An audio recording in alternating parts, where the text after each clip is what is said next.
Hey guys, welcome back to Squealing Pig Guitars, the luxury shop machines here in Nottingham, England. But today, I'm not in Nottingham, I'm actually in Nashville, Tennessee. This vlog is a part of a series of vlogs that I'm doing whilst I'm out here in America, and today we're going to be going to Carter Vintage Guitars. It's quite the chilly day in Nashville today. As you can see, we've got a little bit of English weather following us. It's quite cloudy. Carter Vintage Guitars is a guitar shop I've always wanted to go to. They have some of the best vintage guitars in the world. So yeah, this really is a dream come true, so without further ado, let's get to Carter Vintage and see these awesome guitars.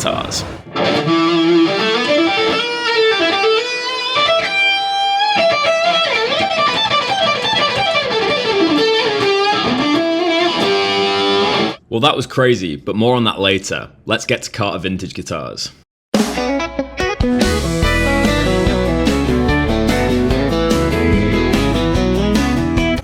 We're now en route to Carter Vintage. I can smell the tacos, they smell amazing, or as Dan calls them, tacos. Tacos down in Nashville, y'all. God, this looks dodgy. As was this? Is this even? There's no pavement. It's a double mini roundabout. I don't even know where we're going. So after about a 20-minute walk, we arrived at Carter Vintage. This guitar shop, as I mentioned, I've always wanted to visit. I love their YouTube channel. You can see on the wall here some of the stars that are featured in their videos. It's where I actually discovered Billy Strings and Marcus King. Today's vlog is going to be structured a little bit differently from the others. We're going to be giving each other challenges to do around the guitar shop. Challenge 1. First off, Dan challenged me to pick my favourite guitar in the shop. So let's see what I went for. Okay, I'm going to go and pick a guitar. I'll be back in a minute. How about this one? Yeah, of course you would. Okay, I'm down for this. 355 Watermelon 2021. I've always wanted to play one of these, so let's plug it in.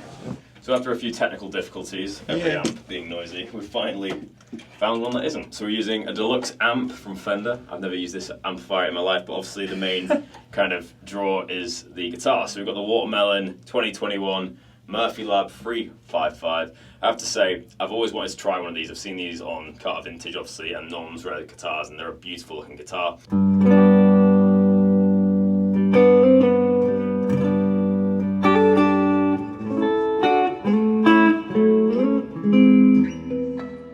So right off the bat, this guitar played amazingly. And this is a growing trend in this video, is that all these Carter Vintage instruments were set up to such a high degree. Playing every note on this guitar was effortless, and obviously that's a contribution of the way the guitar's been made, but also how it's been maintained by the guitar shop. So big up to Carter Vintage for that. This guitar has the look. It's probably one of the most attractive 355s I've ever seen. I love the kind of faded cherry finish, which they call watermelon. The pick guard being like a tortoiseshell type material, gold hardware. It's very regal indeed, and had a really nice bell-like tone for the cleans. So that's the neck pickup. Let's go one position down to the neck and the bridge. So whilst we're hearing this beautiful guitar being played, let's go over a few specs of this Watermelon 355. So the body material is 3-ply maple poplar maple sandwich, and we have a center block of solid maple. The binding is that multi-ply kind of tuxedo appointment, so it's 7-ply on the top, 5-ply on the back. Finally, let's hear the bridge pickup.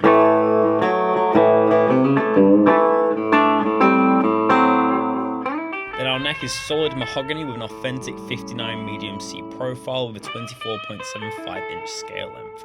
We have a solid ebony fretboard with a 12 inch radius and 22 medium jumbo frets.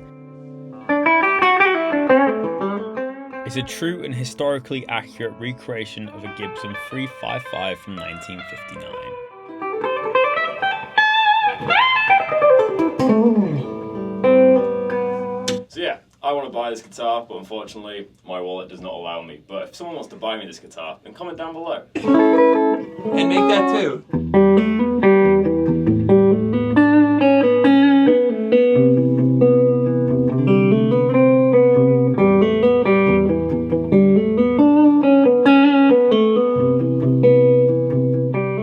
So now that we've heard this beautiful guitar being played, it's time to move on to challenge 2, where I challenged Dan to pick out his favourite guitar in the shop. So let's see what he goes for. Now that I've picked out a guitar, I'm going to get Dan to pick out a guitar. So, matey, You put me on the spot? what would you like to get?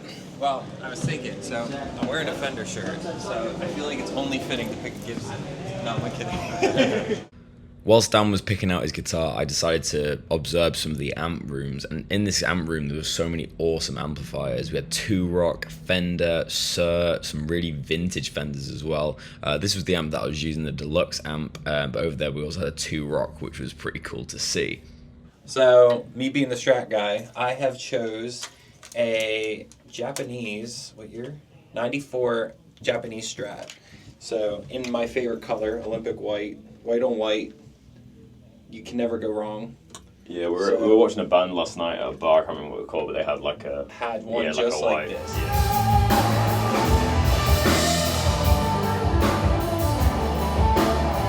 It's actually, it was an American one, which is the same model I have, but never had to go with the Japanese one, so I'll pick this one for you. Let's give it a go. And you see what you can do with it. Cool, well let's see what this Made in Japan Strat's all about. Obviously this is Dan's pick, so he requested Brian Adams' Run to Me, but I don't actually know that song. Is it Run to You? Run to Me? Run to You? I can tell you don't know it. I don't know it. I think last night I said I did know it, but I don't know if I do that. But I know Sora 69, so we'll do that. Nice. So this guitar was really fun to play. It basically just felt like a Stratocaster. My only criticism of this guitar was that the frets were quite small on it. Personally, I'd prefer a bit more of a jumbo feeling on my Stratocasters. But this had a really nice tone, you know, it did the Strat vibe well.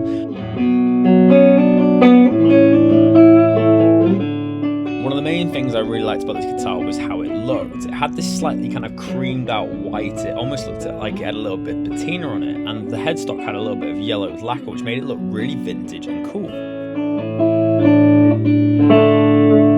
So a long story short, Dan fell in love with this guitar, and the next day he went back and did this. We're back at Carter Vintage, and Dan's just bought a guitar. This was one of those moments where like you feel like it just grooves and like it just feels right. Does it get Dan's seal of approval? Oh, this one definitely gets the Dan seal. Dan squared through. Dan back at it again with the red band. My God. Damn, Daniel! Well, enough of them old memes, but anyways, challenge number 3. This was my favourite challenge, finding the coolest vintage guitar in the store, and this was basically a match made in heaven, as Carter Vintage has such a plethora of vintage guitars. So let's see what I picked. That guitar in your hands is worth more than, let's see, my car, my house, my student loans. Yeah, how'd you get him to give it to us? Because you're you, so there you go. So guys, I don't know if I need to explain this, but this is a real 1957 Black Beauty free pickup, and this is all original. This is literally the guitar that every 57 is modelled on. So we've got the waffle back tuners original, we've got the black finish, got all this kind of tuxedo appointments, free PAF pickups, real PAFs. I can't believe I'm holding this, I'm still in disbelief. It's got the fretless wonder frets as well, so really, really small frets. So we have to plug this in and see how it sounds.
So the main thing about a Black Beauty, or the free pickups anyway, is that in the middle you can kind of get this kind of stratty-like tones. When you have both pickups on full, you can hear the quack there.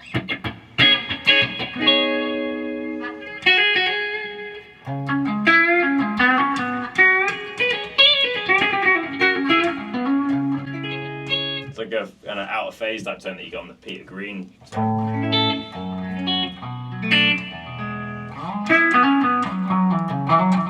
Almost sounds like there's a phaser on it.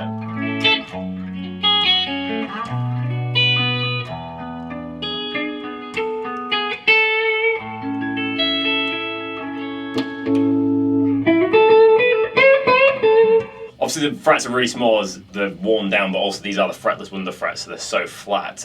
If you gave this guitar a refret, which I know would be sacrilege, it would be the perfect guitar. These pickups are by far one of the best pickups I've ever heard, the original PAS, and that's going into a Marshall DSL, so a fairly affordable amplifier, but it still sounds really, really good.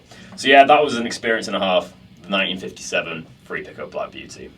Moving on to challenge number 4, it was my turn to pick out a vintage acoustic, and I was very excited for this. As you guys know, I'm very into my acoustics these days, Martin and Gibson, so let's see what I picked. So guys, I've just picked up a 1949 LG2 Gibson acoustic, and when I say that this is probably one of the best acoustics I've ever played, I am not kidding. This top, as you can see, obviously is so, naturally aged. This is proper finish checking over all of this. It's a nice small body, nice small neck. It's just beautiful to play, and it's got such a nice resonance. So I'm just going to start off by playing a few chords just so you can hear the resonance of this thing. So, let's go.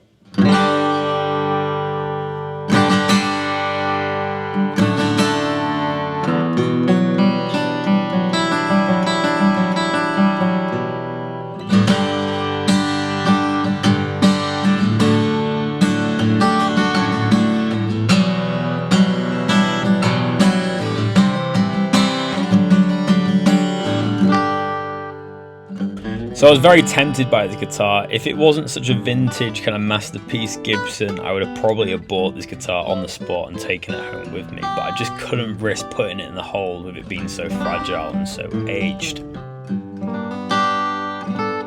So I've never actually played like a vintage acoustic or a 40s acoustic, and I now understand what people mean when they say they resonate so much and they play a lot better than new acoustics.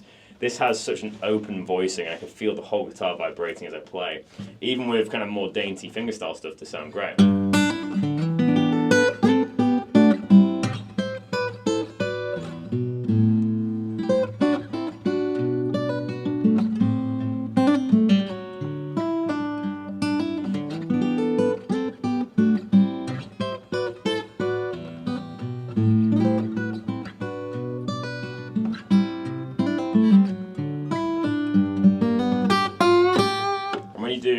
Lead with the pick, it still sounds really cool.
The body was just right, the neck wasn't too thick, and it had a beautiful resonance about it. It also had a really nice dynamic range, being able to do slap stuff like what you're hearing now, being Neil, and more quiet kind of finger picking. It was very, very articulate and a very good fingerstyle guitar.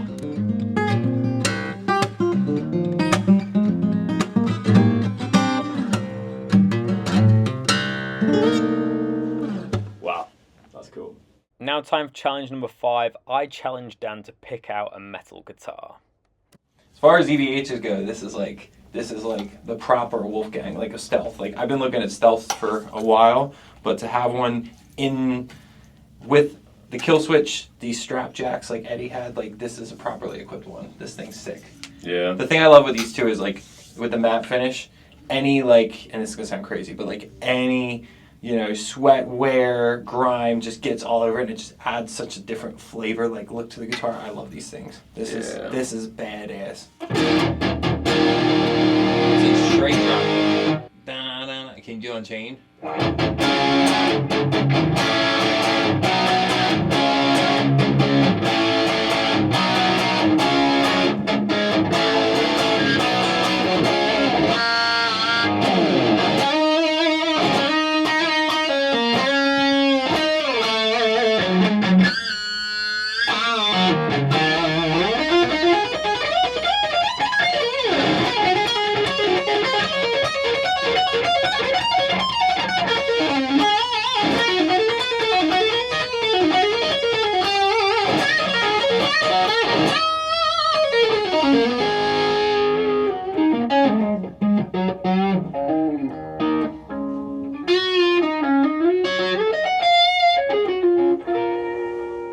This room now and look at how many awesome vintage amps they have. Look at this one here. This is a 1957 Fender Bassman and it's battered, but it just looks so great. It's $5,500. That looks incredible. Then, as you guys know, I love my Two Rocks. Got a Two Rocks Silver Sterling signature. Looks like a Dumble clone of some sort. Really cool. Working our way down. I really want to try out this Hombre. I've heard really good things about them. That's 1600, fairly reasonable. Then we have the Friedman down here. Super Reverb. There's just so many amps in here and there's so many different rooms in here. It's incredible.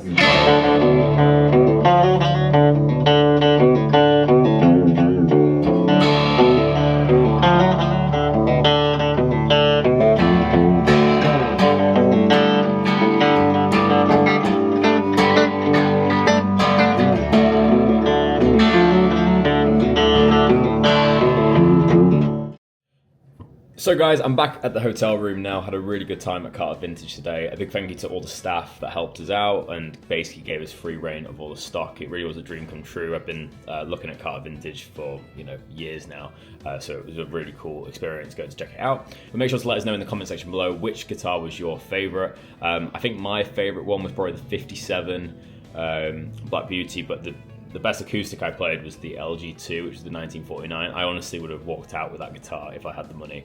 It was a beautiful guitar.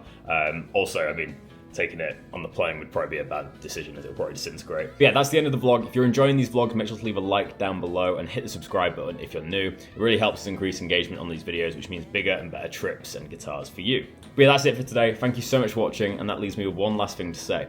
Keep rocking, guys. I'll see you soon.